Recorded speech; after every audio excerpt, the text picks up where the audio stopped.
Hi Gemini, welcome to your April 2024 Astro-Tarot with me, Raphael from Reydiant Reality. It's an absolute pleasure to have you. Thank you so much for being here. Thank you so much for joining me. Quick note, these readings are for your sun, moon and ascendant sign, but if you're only going to watch one, make sure it's for your ascendant sign. It's going to be that much more accurate for you on that day-to-day level. And with that said, remember these are general readings. Make sure you use your own discernment. And I am using whole sign tropical Western astrology for those of you that would like to know. And that's the house system that I'm using as well. Remember, if ever I forget any of the dates or the degrees, etc., all of that stuff can be found in the description box below. So with that said, I would like to bless my decks of cards with all forms of love, light, peace, prosperity and abundance. And I pray that the messages that come through are ultimately clear and concise. They help you on your path to your highest vibrational good. So for your April, let's have a look. On the 2nd of April, sorry, well, it's really on the 1st of April, but on the 2nd of April, let's say, Mercury, the trickster, is going to start its retrograde dance, right? So this is important for you, especially because Mercury is your ruling planet. So this is your ruling planet and it rules both your mind and your body, but it also rules your home, family and property and, you know, real estate, deep emotional self, all of that good stuff. Where you live, how you live there. And it could also be a conversation with a family member that gets opened up for resolution. Remember, a retrograde energy is where you're going back over something, you're redoing something, rethinking, revising, rehashing, redoing, reconfiguring, you know, all of that redo, remedial kind of energy is in the air whenever we have a Mercury retrograde.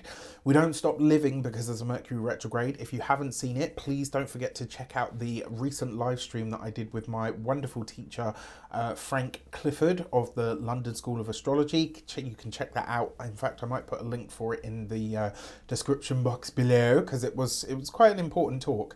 Now, that being said, it won't be, obviously, because this is falling in the sign of Aries. Aries for you occupies your 11th house. Friendships, social circles, right? Your other places, goals, wishes, and your higher aspirations, goals and dreams for the future. And because this retrograde is taking place in the 11th house, you might be rethinking your relationship with friends. You might be rethinking where your life is going. You might even be rethinking about your living situation and how that either feeds into and supports or doesn't your future goals and plans.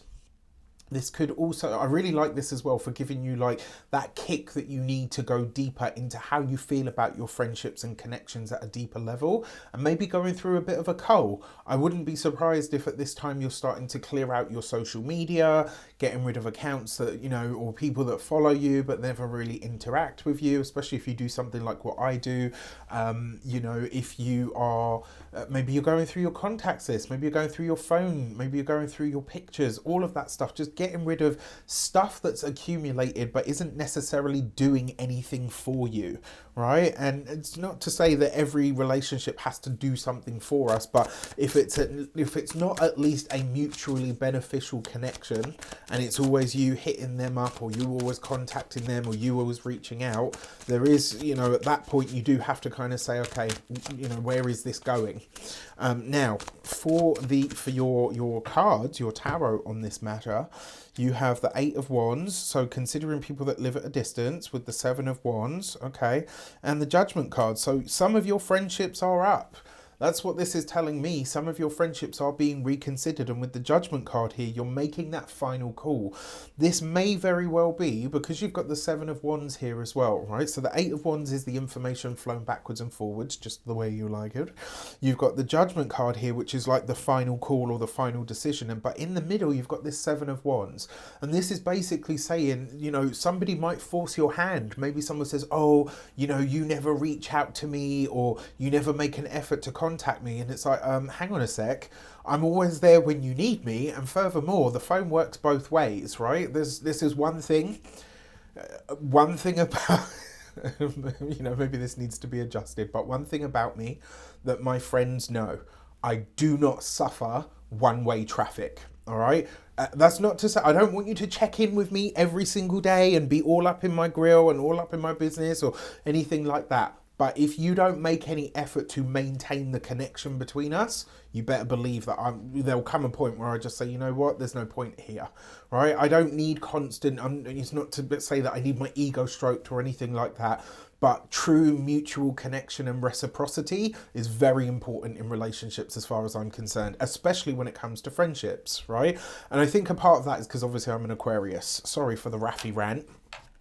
But friendships are important to me, and their maintenance is important to me. All right, I always try my best to kind of reach out to people, and you know, are you okay? If I know they've got something going on, I'll reach out. I'll, you know, even if I've got my own stuff going on. That to me is the mark of true friendship, you know, someone that you know. And yes, I have friends that, you know, we can pick up after, you know, not talking to each other for ages. That's adulting sometimes, but to go weeks and months and sometimes years without even really checking in with each other, I'm not interested in that kind of friendship, I'm sorry to say. All right, so also in your 11th house, while I get on my high horse, we have the, on the 8th of the month, we have the new moon solar eclipse in the sign of Aries. So we've got Luna there with the sun, and obviously Mercury will be in there all this time as well. So this is a big deal, right? So it's a big moment of a change in your future goals and plans. This may come about due to some kind of unexpected mending, right? The sun for you rules your communications because the sun rules Leo, which occupies your 3rd house. The moon for you rules, the moon rules Cancer. So Cancer for you occupies your 2nd house of money, finances and resources, right? All of this is conjunct Chiron, creating a powerful healing energy that speaks to groups, group associations, and, you know, connections or collaborations that you might have that are part of something bigger. Due to that 3rd house link, this could be reigniting a community-based connection of some sort, or it could be a very big, deep change that alters the plans of what you had for your future, and maybe what you thought that would look like, right? Don't be afraid of this, because the wounds that are healing and the healing that comes in around friends, groups, associations, and how the world really experiences you could make for some of the best times moving forward. The event and, you know, the 3 days before, the day of, and the 3 days after, that might be a little intense for sure. But moving forward, this is seeding something new into your life, which I actually think can be quite good. So for this, you've got the moon card. So addressing the past in some way. Really addressing the past in some way, right? Now, because you've got the moon card with the 3 of Cups, it's very likely that you will be making a reconciliation, but you will be having a reunion. For some of you as well, at this time, you might be planning a full moon get together for the Scorpio full moon that's to come. And then you've got the 9 of Cups. This eclipse, I believe, is going to be very healing for you. I'm not going to sit here and say that it will be totally easy, because this is a lot of water. So it's going to be very emotional.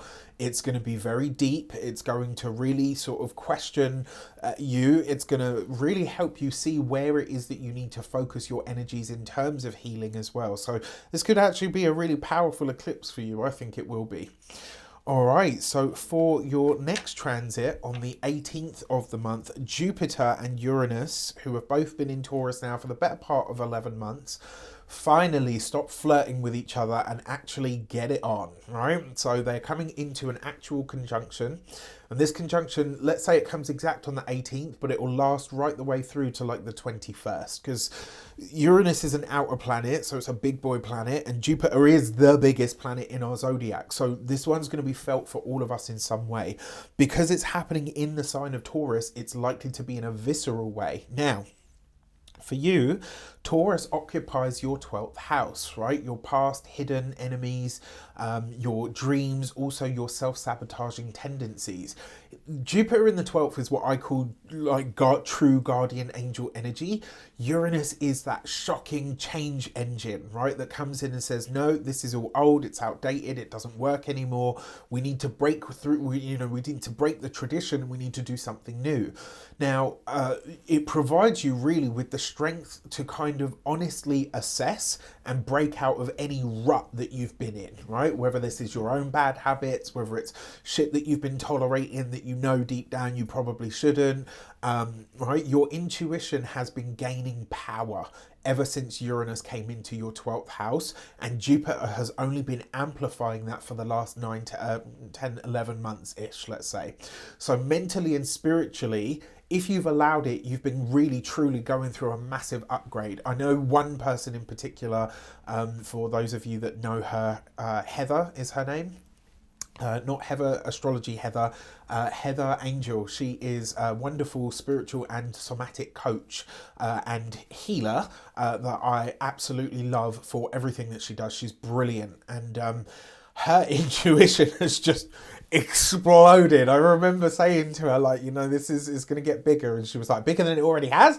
And yeah, she's absolutely killing it at the moment. So yes, anyway, sidebar. So mentally and spiritually, if you've allowed it, this will definitely have upgraded you. This conjunction will never happen in this 12th house for you again in your lifetime, right? So this transit, Jupiter conjunct Uranus, is a once in 14 year transit, and it happens in one sign, you know, progressively, but it takes longer than, well, just over a lifetime basically to happen in a specific sign. So unless you're just being born right now, you probably won't ever see this transit again in your lifetime. So this is a pretty big deal. Now, this could be a powerful download, right, about the future of your work, of your life. It could also initiate a connection in terms of work or love or even a partnership of some sort that truly comes from the heavens. The 12th house, yes, it's got all of its heavy stuff, but it's also blessings from heaven that come in. Jupiter is the ruler of your 7th house of relationships. It's also the ruler of your career, right? And then Uranus rules your 9th house, which is all to do with higher, you know, your belief systems, your philosophies, foreign travel, distant lands. And because Uranus is involved, there might even be a technological slant to this in some regard. So one thing that I will say is, if you're single, I doubt you will be for long after this conjunction. If you're partnered, I don't think your connection will ever be the same again, and I mean that in a really good way. I see this as overwhelmingly positive, even though Mercury, your ruling planet, is retrograde. Pay attention to your dreams at this time and listen to the things that bubble up from the base of your consciousness, because this conjunction is happening in your consciousness, right, at the base level of it. So whatever bubbles up is likely to be something that could be very powerful or very pertinent for you. You've got the Three of Swords, knowing what to let go with the Wheel of Fortune, which is Jupiter, and the Hermit card, right? So one of the ways that this potentially shows up for some of you is, and the 12th house links to this as well, maybe you decide, you know what, fuck it, I'm going on that retreat. I'm going to go to, I'm going to go to the ayahuasca ceremony. I'm going to go to the magic mushroom walk. I'm going to go and take time. I'm going to do some form of travel that allows me to expand my mind and my consciousness and helps me truly transcend and heal or let go of whatever has stopped me from having the relationship or the career of my dreams. Like, girl, okay? Like, you guys are getting lucky with this one, I feel. All right, and then finally on the 28th of March, on the 28th of April, Mars is going to come into, let's move Luna out the way for a moment. Never forgotten, Luna, you know Rafi loves you. Venus will be in there at that time, but Mars is going to come into a conjunction with Neptune, right, in the sign of Pisces, which for you is in your 10th house of career, social status, public standing, your legacy out in the world. And Luna at this point, now usually I wouldn't look at a lunar transit like this because they're so fleeting that they, it's hard to kind of pin them down in a way, but I feel like this one is important. Mars will conjunct Neptune, and that will immediately square the moon, which is at 29 degrees of Sagittarius, well, let's say from 28 to 29. If your relationship's got an upgrade with the previous transit that I talked about, then this one ensures that you will be made very well aware of what is in the way of this great relationship that I'm talking about, right? You suddenly become acutely aware, right? So maybe the relationship starts to form. Maybe you meet the right person and you think, wow, this could really be something special. Maybe your relationship starts to really mend and get back to a really nice even keel. And then all of a sudden you become really acutely aware of what or who is standing in the way of you having that best relationship that you hope and pray for. You will understand deeply and powerfully what is holding you back and potentially who, right? So there could be a discussion about this and you might change your mind on something that is a fundamental point for when it comes to your money and your resources. I think, you know, it's very, because obviously the moon rules Cancer. Cancer is your second house. I think this is about you sort of seeing who and what value you have in other, like this is you seeing, because this is your seventh house, right? The moon's in your seventh. So you're seeing other people and the way that they see you, the way that they understand your value, and you're asking yourself, is that enough? Does that feel like they understand my true worth? And if they don't, this will probably be you kind of saying, listen, you know what, it's time to shift it. Now, there is a lot of energy at this time. So let's say the moon is at 28, Neptune and Mars will be at 28. And I've forgotten, I think it's Venus will also be at 28, right? That's a lot of energy at the 28th degree. Now, interestingly enough, the 28th degree it's Cancer ruled, right? Cancer is your second house. So again, there's a lot to do with this where you're thinking about where the reciprocity is and where it isn't, and where your value is not being reflected back at you by people who kind of basically just take the piss. So it'll be interesting to see how this plays out. You've got the Six of Swords, you've got the King of Swords, okay, and you've got the King of Cups. So you've got two kings. Two kings represents minor council. Whether it's with me or somebody else, I don't care. This may very well be a good time for you to get some sort of intuitive, astrological, numerological, tarotic, some kind of reading. Get a reading at this time, because the chances are the results that you're getting will be that much more clear. They'll be that much more powerful, especially with such an emphasis on Cancerian energy at this time, because it means that we're all more psychic, we're all more porous, we're all more emotional, right? So when you're working with somebody that is naturally pulling on these intuitive threads all the time, the information that they're able to give you might be that much more pertinent. For some of you as well, when it comes to relationships, if you are single, we know those Geminis love them options, right? You could have literally, you could be in a position where you're having to choose between two people. And I will say, the King of Swords could be an air sign person, Aquarius, Gemini, Libra. The King of Cups could be a water sign person, Pisces, Cancer, Scorpio. The Six of Swords does suggest that you'll be making a decision that makes you feel good about your future and feels right to you. But I will say that King of Swords does feel like this person is giving you an ultimatum. Whether you adhere to that or buy into it or not will obviously be completely up to you. So your Human Design Oracle deck message for the new moon solar eclipse on the 8th of the month is...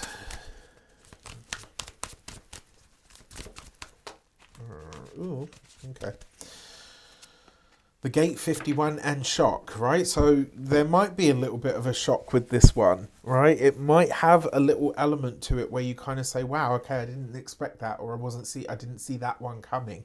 Remember, this eclipse on the 8th of the month is happening at 19 degrees. This is the sun's most exalted degree in the entire zodiac. So and obviously all of this is conjunct Chiron, right? So there's going to be something, there'll be a shock. This is basically the Tower card, which can be big, powerful realizations that change our thinking, that change our mind, that change our way forward.